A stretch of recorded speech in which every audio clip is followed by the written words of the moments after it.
Hello everyone, this is Jonathan Asiama again. This is my second reading video, and I'm going to be reading to Misty Island Rescue. Here we go. Hope you're all watching. Misty Island Rescue. It was an exciting day on the island of Sodor. The building work was nearly finished on the new search and rescue centre. There would be a new helipad for Harold, and Rocky was getting his own shed, but there was still some work to do. It will be made of the strongest wood of all, Joby wood, the Fat Controller told Thomas and the other engines. The wood will arrive today at Brandon Docks. The most useful engine at the end of the day will get to pull the Joby logs to the search and rescue centre. Thomas went quickly to work. Diesel wanted to show off, so he shunted all the Joby wood away from the docks. "Stop!" Thomas puffed, his boiler bubbling. Diesel only went faster and faster. Unfortunately, the flatbeds holding the wood jumped off the track and pulled Diesel towards the edge of a broken bridge. Thomas pulled Diesel back to safety, but all the wood fell into the sea. The Fat Controller was very pleased with Thomas. As a reward, Thomas would visit the mainland and bring back more Joby wood.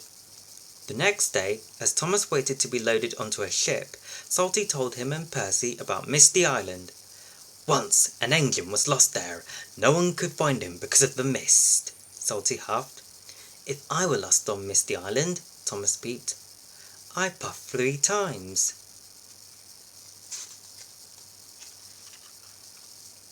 The dock manager told Thomas that there was no room for him on the ship, but Thomas had spotted a raft. "The ship can pull me on that," Thomas puffed. Percy was worried that the raft wasn't safe.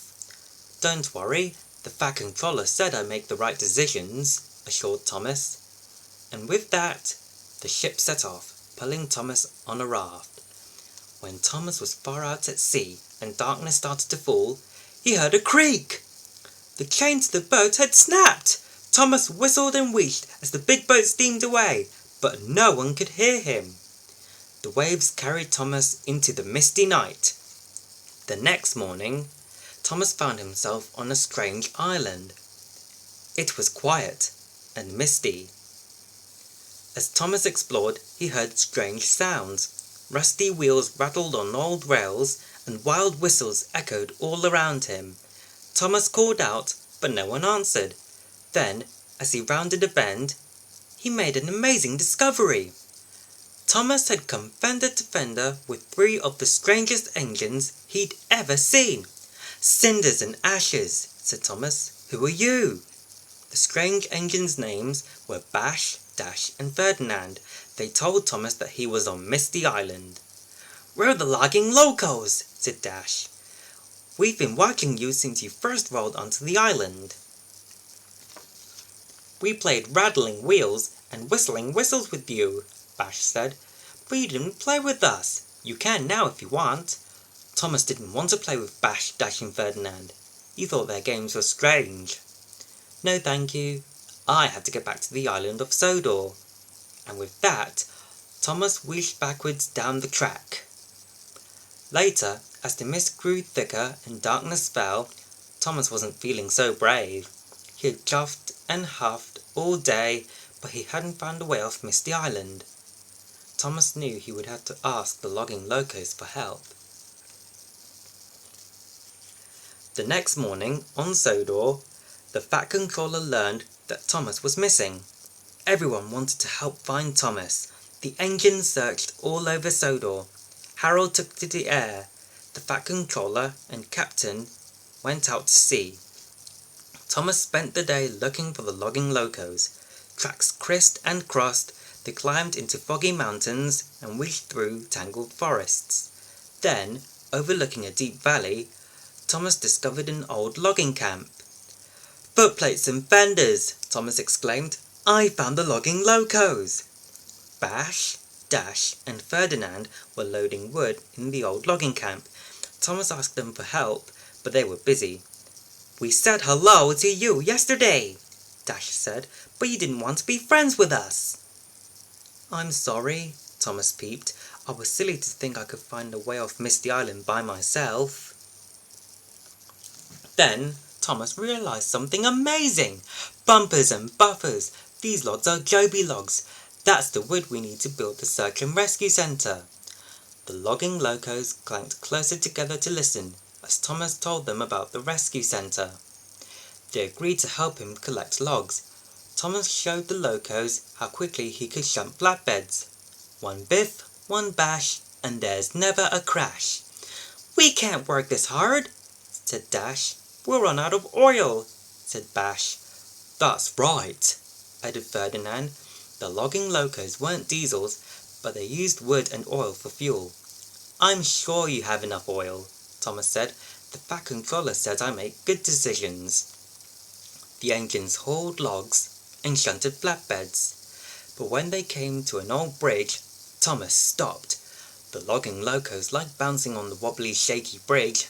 Yippee! They cheered as they chugged across. Thomas didn't like the bridge, but he knew he had to cross it to collect the Joby wood. So he crept slowly across. Everything shook, but nothing broke, and Thomas was proud of himself for being so bold and brave.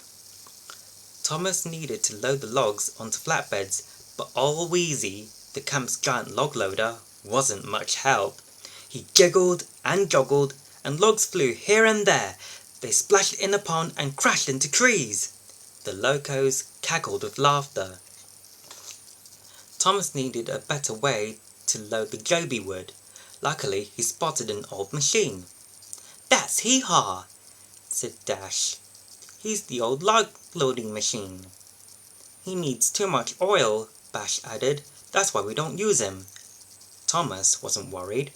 They poured the last of the oil into Hee-Haw, and he creaked into action. Thomas was very pleased.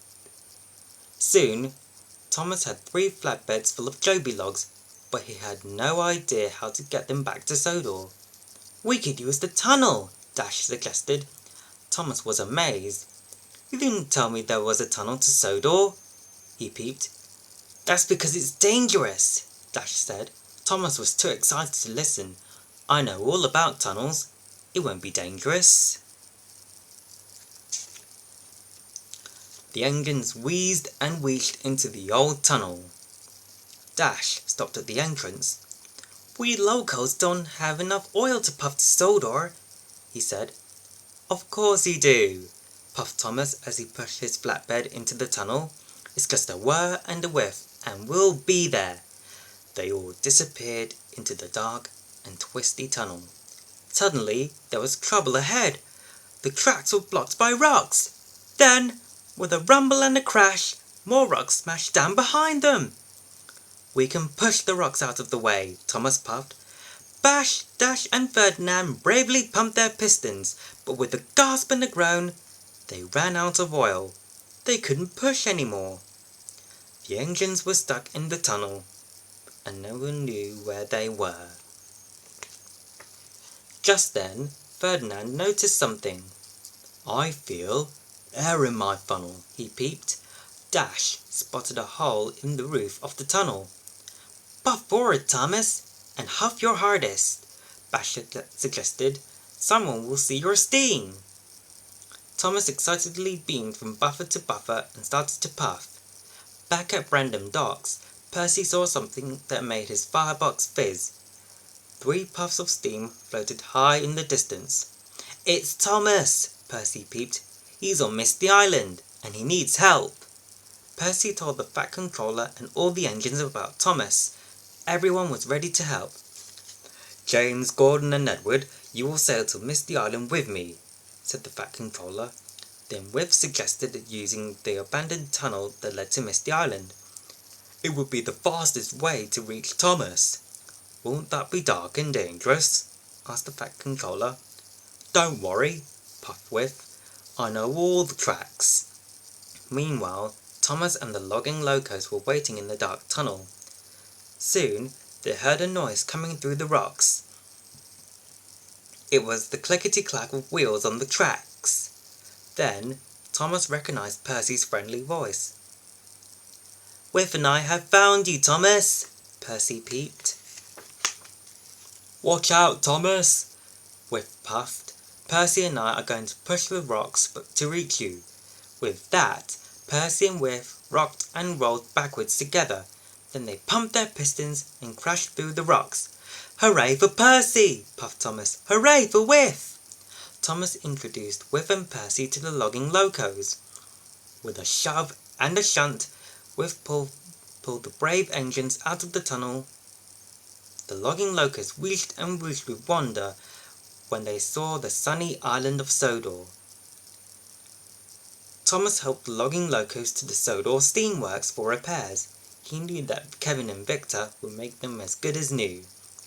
The Fat Controller was excited to see that Thomas was safe, and that with all the Joby wood Thomas had found on Misty Island, the rescue centre would be finished in no time. Finally, the big day arrived. The Sodor Search and Rescue Centre and the Misty Island Tunnel were officially open. "Today is a very special day, made possible by very special engines," the Fat Controller said as he cut a red ribbon with a giant pair of scissors. The people cheered and the engines peeped. Thomas, surrounded by his old and new friends, beamed with pride.